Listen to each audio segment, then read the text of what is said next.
Ever pondered if milk is a white poison or a healthy beverage? Today we're peeling back the layers of this long-standing debate to reveal the facts, scientific studies, and expert opinions on the role milk plays in our diet. Our first segment focuses on the nutritional components of milk. It's a well-known fact that milk is a source of calcium, vitamin D, protein, and other essential nutrients. These components contribute to the health of our bones, teeth, and muscles, making milk appear to be a super drink. However, not everything is as clear-cut as it seems. Our second segment delves into the controversies surrounding milk.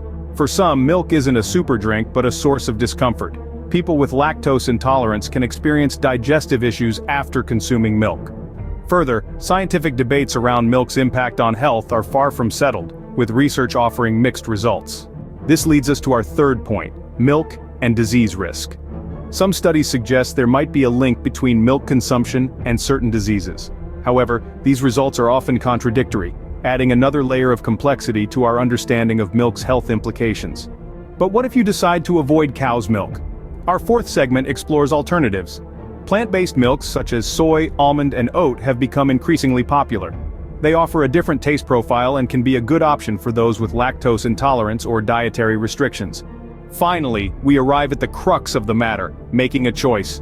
The decision to include milk in your diet should be based on your personal health needs, taste preferences, and lactose tolerance.